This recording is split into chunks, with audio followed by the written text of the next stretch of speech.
Aujourd'hui, on nous a donné, comme je vous ai dit tout à l'heure, un calendrier absolument démentiel. Il n'y a aucune marge de manœuvre sur rien. On nous demande de prioriser nos revendications, mais on ne nous dit pas aujourd'hui, oui, on est prêt à discuter sur tel sujet, on est prêt à discuter sur le statut des cheminots, on est prêt à discuter sur l'ouverture à la concurrence.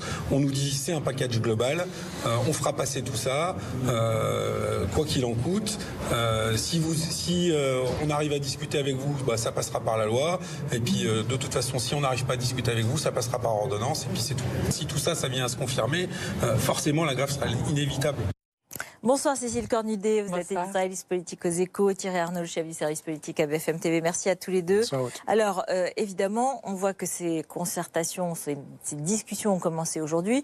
Alors, c'est évidemment Sudrail, mais on sent quand même qu'il y a une forme de méthode Macron globale qui est quand même difficile à avaler pour les syndicalistes aujourd'hui. Est-ce qu'il y a un bras de fer qui se dessine, Cécile? Est-ce que vous savez comment le gouvernement se prépare à cette réforme? Je pense que le gouvernement, il veut un affrontement à un moment pour avoir une victoire, pour continuer, parce que je vous rappelle qu'après l'été, pendant l'été, Emmanuel Macron avait beaucoup baissé dans les sondages. C'est la réforme des ordonnances sur le Code du travail qui lui a permis de remonter. Il est persuadé qu'il est élu pour ça, pour avancer, et donc il lui faut un trophée.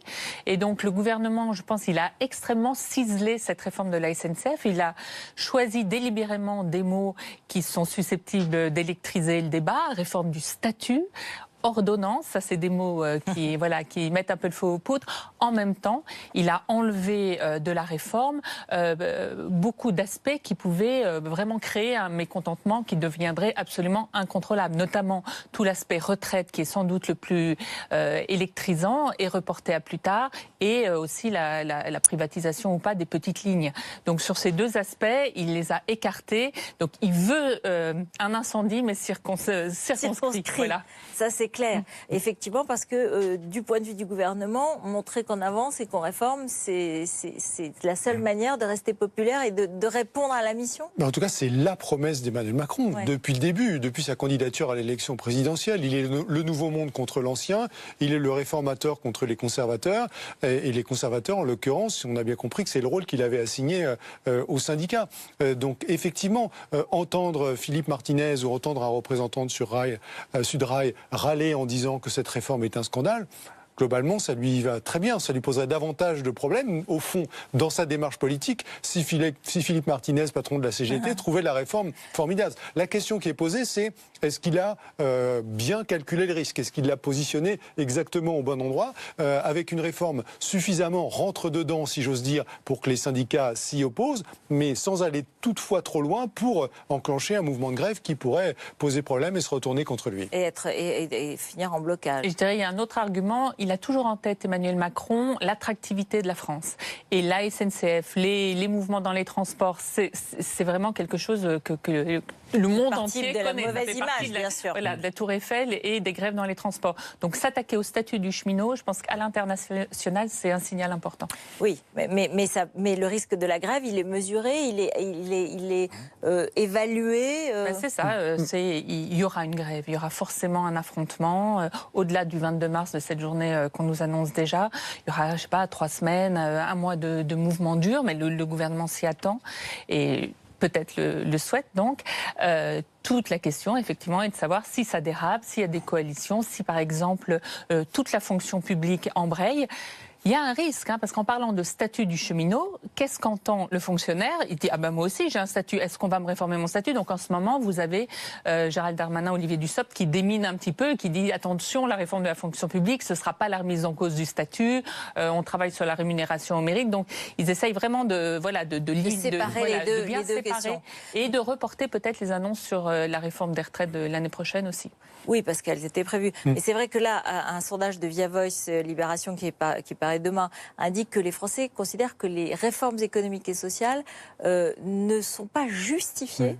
Et ne leur sont pas bénéfiques. Une majorité des Français. Après, évidemment, ça se partage. Alors c'était clair dans le sondage dont on parlait hier soir aussi. Le sondage est là pour BFM TV, qui disait globalement que un tiers, à peu près 30% seulement des Français, trouvent que les réformes d'Emmanuel Macron sont justes. Et quand on regardait un peu le détail de son sondage, ce qui a été frappant, c'est que c'était 30% partout, quel que soit l'âge, quelle que soit la catégorie sociale, quelle que soit la zone géographique dans laquelle on habitait. Il y a une unanimité. En gros, 2 Français sur 3 globalement, ont le sentiment que les réformes sont injustes. Et la difficulté politique, elle est là pour Emmanuel Macron, parce que le principe de faire des réformes, l'idée de considérer que ces réformes sont nécessaires, ça, pour le coup, il n'y a pas de difficulté. Il a une majorité autour de ça. Est-ce que la réforme est juste ou pas? Là, il y a une vraie interrogation, un vrai scepticisme des Français, et c'est le risque qui est pris précisément sur cette réforme de la SNCF, parce que le statut des cheminots, c'est intéressant de ce point de vue. Les cheminots, ils ne gagnent pas des fortunes, on le sait. Ils ont un certain nombre d'avantages incontestables. Ils partent tôt à la retraite, ils ont la garantie de l'emploi, ils ont des augmentations automatiques. Mais à côté de ça, le risque pour Emmanuel Macron, pour le gouvernement, c'est si cette réforme est perçue comme étant injuste parce qu'on s'attaque, en gros, une nouvelle fois, on est dur avec les faibles et doux avec les forts. Là, il y aura un sujet qui peut aller bien au-delà de la SNCF, en effet. Alors, Emmanuel Macron, il s'en défend. On a vu cet après-midi, il est arrivé à Mourmelon où il allait voir l'armée de terre. Il a été interpellé par un retraité qui s'est plaint de sa CSG. Il lui a répondu, on va l'écouter. Et donc, il est prêt quand même, en quelque sorte, à assumer d'une certaine façon. Hein, éventuellement, ce reproche de l'injustice. En tout cas, il l'assume là. La priorité du gouvernement, c'est de poursuivre sur 2018 les transformations, les réformes sur l'éducation, la SNCF comme vous l'avez vu, l'enseignement supérieur, les réformes de l'archi du travail, de la formation professionnelle pour que on puisse reconstituer ce que j'appellerais du muscle. Si on ne produit pas, on ne peut pas distribuer. On a travaillé toute sa vie, mais bien sûr, 12, 14 ans jusqu'à...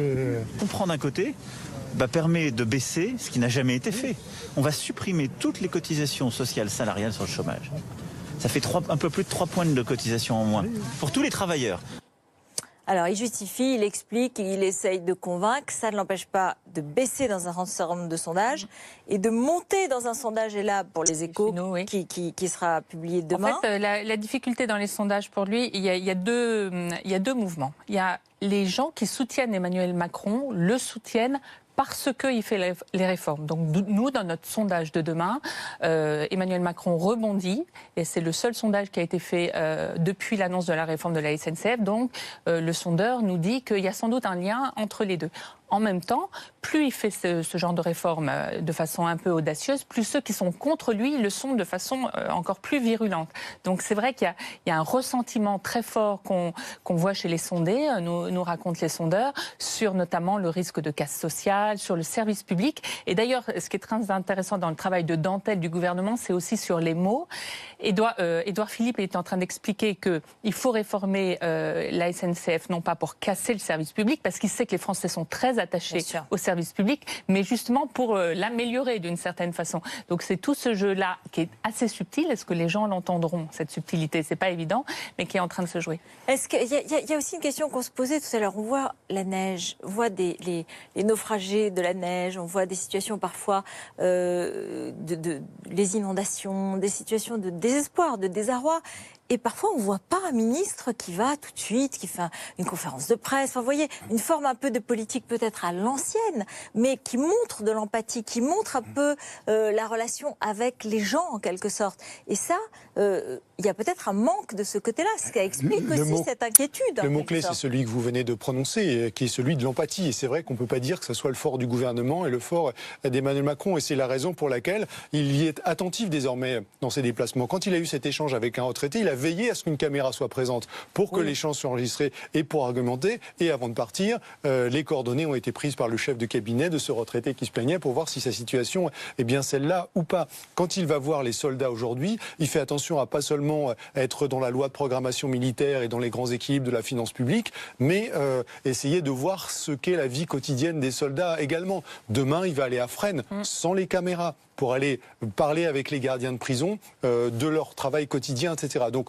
il il y a quelque chose qui est en train de se passer de ce point de vue-là. On commence à être conscient de ce déficit d'empathie et de la nécessité d'y répondre, même si effectivement on aurait pu tout à fait imaginer, aujourd'hui c'est un bon exemple, qui est, à défaut d'aller sur l'autoroute voir les naufragés, au moins une prise de parole publique pour dire qu'en France, le gouvernement considérait que c'était pas normal qu'il y ait des centaines de personnes qui se trouvent coincées sur l'autoroute parce qu'il y a 3 flocons de neige et que peut-être il y avait quelque chose qui n'avait pas forcément bien fonctionné. Le problème, est-ce que c'est pas du côté de son gouvernement et de son entourage globalement, du parti, enfin, il peut pas être le seul à être sur ce terrain-là.